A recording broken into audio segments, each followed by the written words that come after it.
Ngayon ay magluluto ako ng pininyahang manok para sa isang tao lamang. Kahit hindi naman kumakain ng si Alex dito, kundi ako lang. Ako'y nag-uumpisa na yan ang mga sangkap ko sa aking lulutuin. At ako'y nag-uumpisa na mag-gisa ng gigisa ko muna ang carrot at patatas bago ko umpisa ang pagluluto.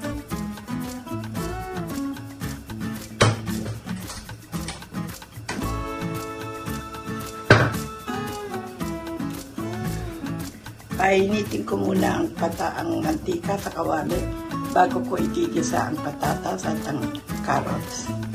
Hanggang sa medyo maluto ito, tatanggalin ko bago ko ipagpapatuloy ulit ang pagluluto.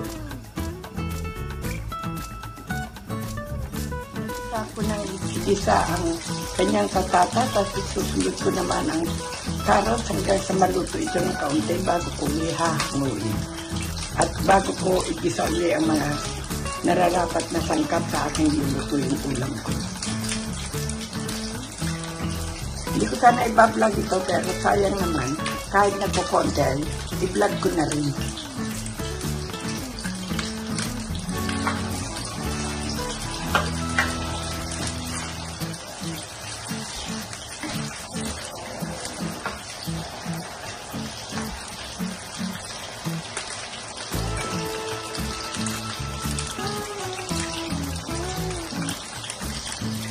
Lalagay ko na rin ang kanyang carrot. Ayan, nagkakasama ko ng carrot at ang kanyang patatas hanggang sa medyo maluto siya. Patuloy kong ginigisa ang carrot at ang kanyang patatas hanggang sa maluto ng konti at hahanguin ko bago ko naman igigisa ang mga nararapat na sangkap.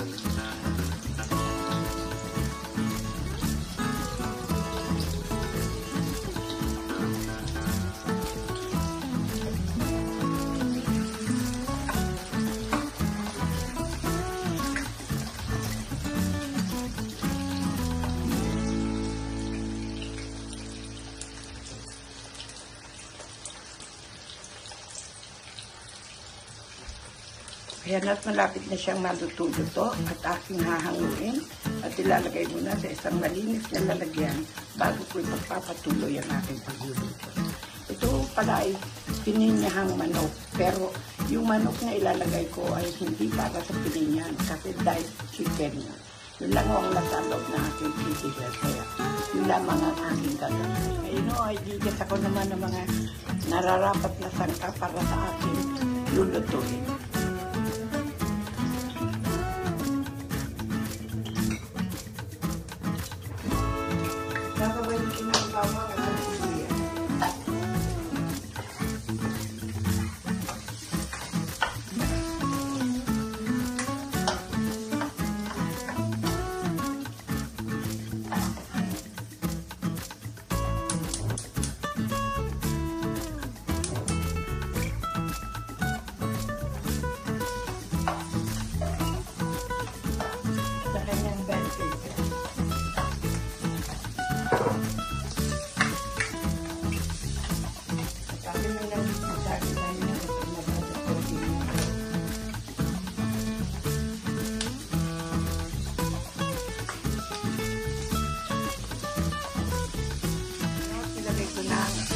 Chicken na dati ng sasangkutsahin.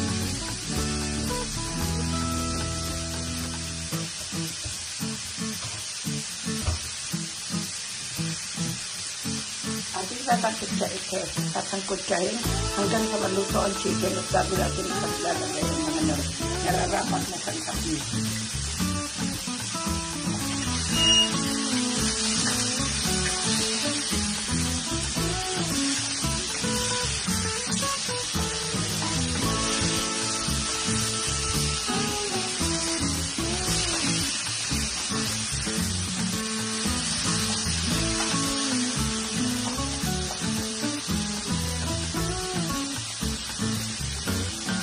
Dapat po ay pork ang ilalagay ko dito, sabihin ko dito.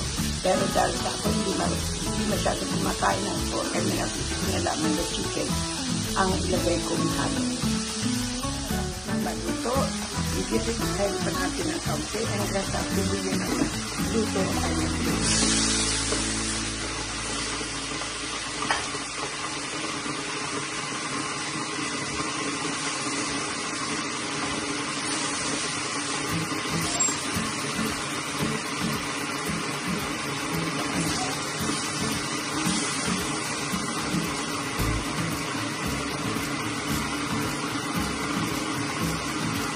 Ngayon po, ihahalo na natin ang nararapat ng mga gulay na dapat natin ikain.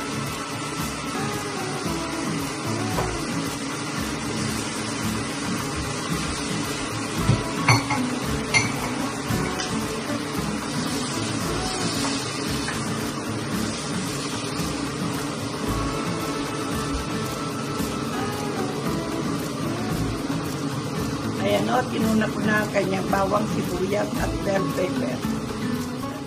Manhog natin ang kanyang patatas at carrot.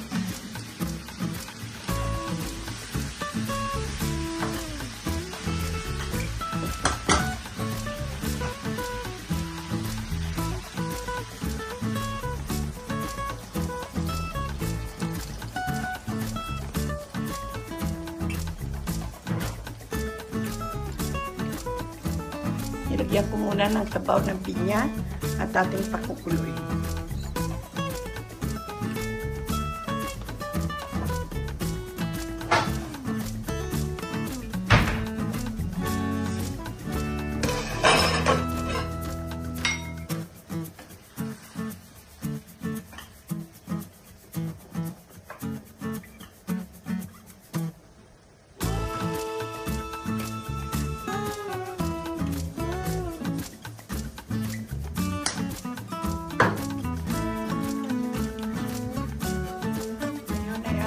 Palalambutin at dadagdagan ng tubig ang ating niluluto.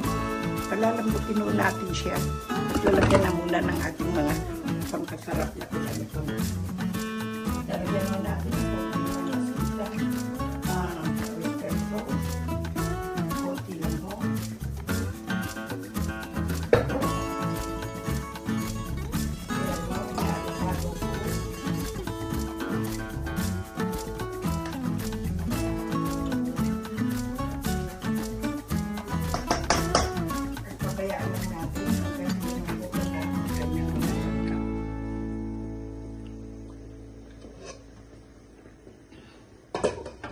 Natin ang kaldero.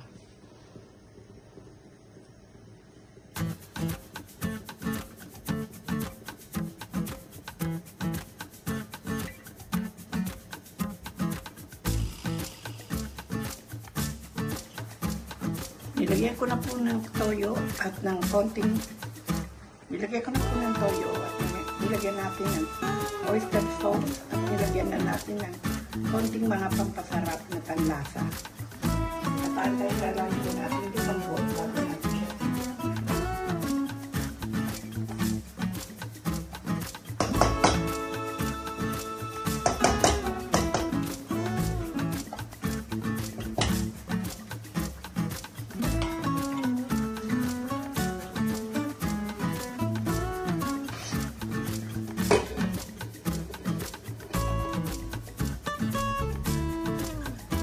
Tawag ko sa lutong ito ay pininyahang manok, pininyahang karne. Pero dahil sa hindi ako kumakain ng baboy, ay minarapat ko na lamang na manok ang ating ilagay.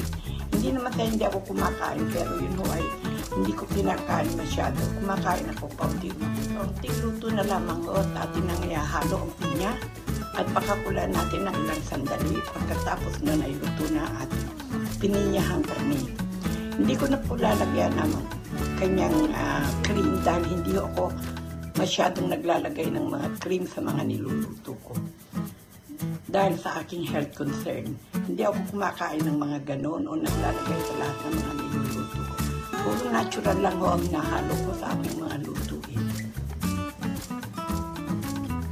Kahit po mga bechin o magic sarap ay hindi ako naglalagay sa lahat ng aking mga niluluto.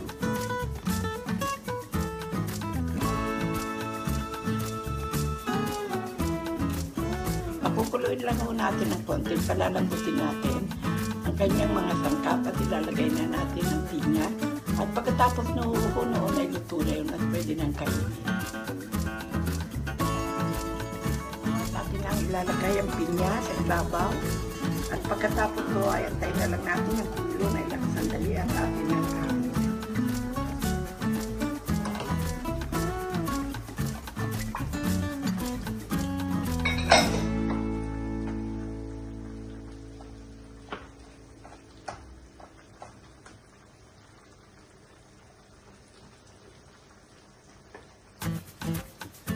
Yan o, at ito'y luto na. Ating mga haluin. Yan po ang luto ko na pininyahang manok. Sana po ay nagustuhan ninyo aking pagluluto at panay ninyong pananoorin ang mga aking mga nilalagay sa aking munting channel. Maraming pong salamat sa inyong pagtangkilik sa lahat ng aking mga ginagawa. At maraming pong salamat sa inyong lahat. Hanggang sa muli ho. Marami pong salamat.